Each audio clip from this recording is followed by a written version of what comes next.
ধামি তন্ত্রমন্ত্র YouTube channel দেখার জন্য আপনাকে অসংখ্য ধন্যবাদ। ভালো লাগলে লাইক শেয়ার সাবস্ক্রাইব করবেন, বেশি বেশি করে শেয়ার করুন। আমি আজকে যে বিদ্যা দিচ্ছি এই বিদ্যা হচ্ছে এক বংশ মন্ত্র। ঠিক আছে, এক বংশ মন্ত্র খুবই পাওয়ারফুল। এক বংশ মন্ত্র খুবই পাওয়ারফুল, মানে মিলনের কাজের জন্য বা আনা দূর থেকে। ঠিক আছে, দূর থেকে হলেও হবে, কাছ থেকে হলেও হবে, কিন্তু আপনারা নিজ দায়িত্বে করবেন, নিজের গুরুর অনুমতি নিয়ে। আমি বা আমার চ্যানেল কোনোভাবে দায়ী থাকবে না, নিজ দায়িত্বে কাজ করবেন। তো মন্ত্রটি হচ্ছে খুবই পাওয়ারফুল।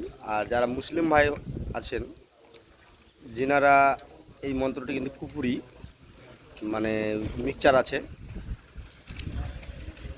ঠিক আছে, অনেক কিছু মিক্সচার আছে, তো এটা কুপুরি কিন্তু অ্যাকচুয়ালি আপনারা কেউ দেখবেন না। আর যারা কুপুরি চালান তারা দেখবেন।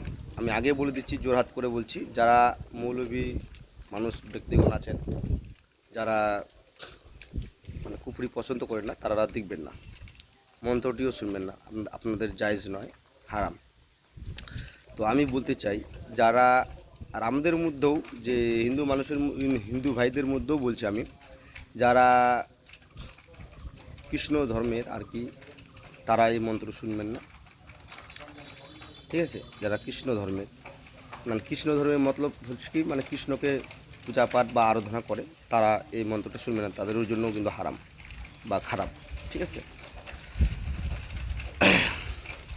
মন্ত্রটি খুবই পাওয়ারফুল, কিন্তু আমি একটুই বলবো, মানে এক বংশ মন্ত্র যিনি চালাবেন, সোচে ভাবে বা ভাবে সোচে চালাবেন। ঠিক আছে, কিন্তু খুবই কুপুরি মন্ত্রটা। আমি এখনও বলছি, নিজ দায়িত্বে কাজ করবে, নিজের গুরুর অনুমতি নিয়ে। আমি বা আমার চ্যানেল কোনোভাবে দায়ী থাকবে না। অষ্ট অলকার, অলকার, অষ্ট অলকার বিঘন ঘটে, বৈকুণ্ঠ ধাম কৈলাসে রেট হৃষ্ট কালী। ঠিক আছে, আল্লাহ বলে,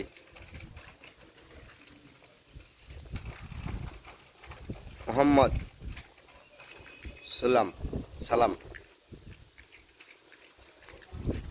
সালাম আমি আস্তে করে বলছি, মানে মোবাইলে দেখে বলছি, এটা দেওয়ার ইচ্ছা ছিল না, কালকে এই গুরুর কাছ থেকে নিয়ে আসছি। তো আমি একটা শিষ্যকে দিয়েছি প্রয়োগ করার জন্য, ও রেজাল্ট এখনও দেয়নি, কাজ করবে আজকে। তো আমি তাও আপনাদের জন্য দিয়ে দিচ্ছি। তো মোহাম্মদ সালাম করে, ইয়া কালী ফেন্নির বাড়ি যাবি, নিয়ে আসবি তারে, মানে নিয়ে আসবি তারে, ফেন্নিক লাগিয়া ভজ্য কাঁদে ঝিরঝির, বিষ্ণু কাঁদে ফেন্নির লাগিয়া, যা বীর্য আল্লাহর দোহাই, নিজের নিয়ে আসবি ফেন্নাকে বা ফেন্নিকে, এখানে ফেন্নির নামটা দিতে হবে যাকে আনবে। এই কথা যদি নরে, মা ফাতেমার জনির ছুটে আল্লাহর মুখে পড়ে।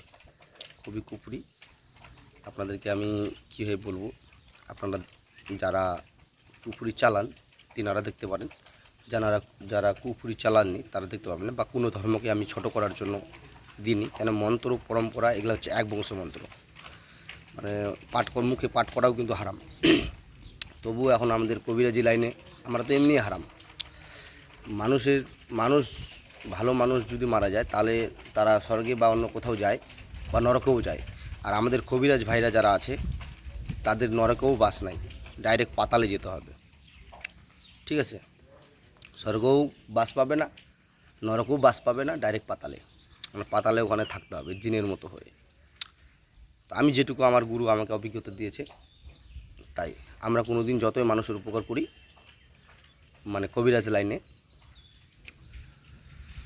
ততই আমরা পুণ্য কামাবো না, শুধু একটুই টিকে থাকবো অনেক দিন।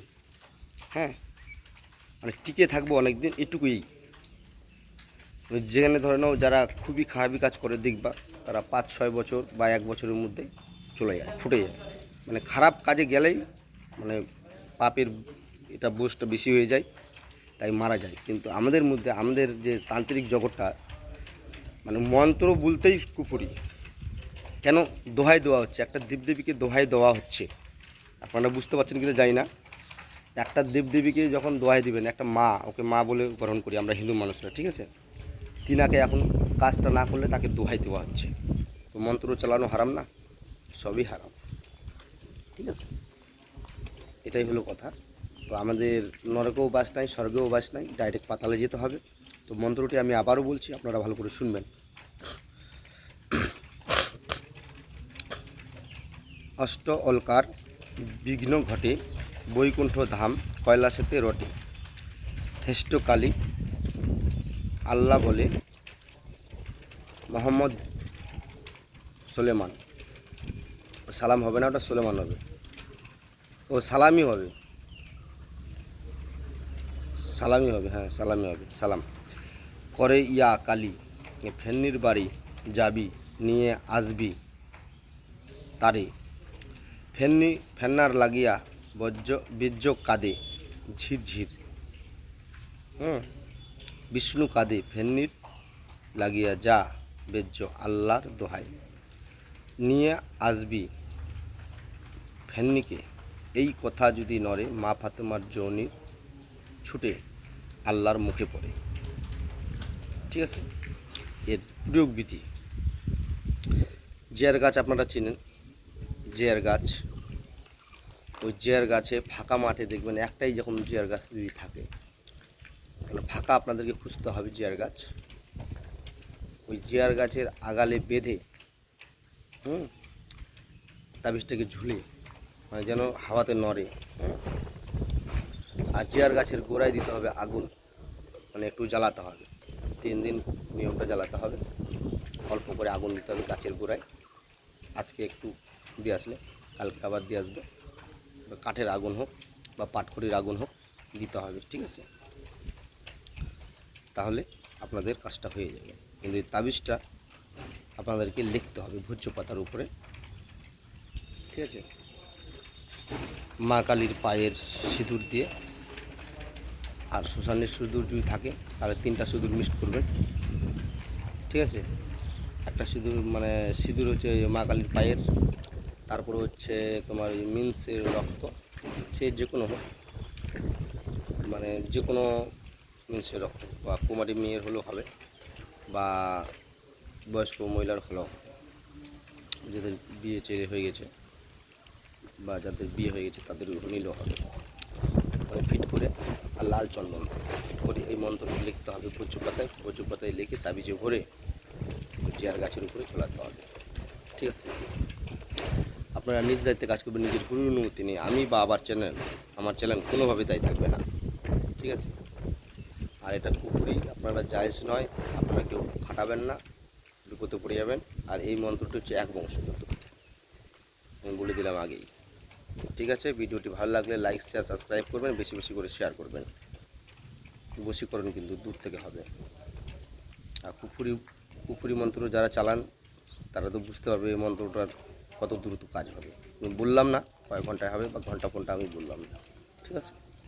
তো ভালো লাগলে লাইক শেয়ার করবেন, বেশি বেশি করে শেয়ার করবেন।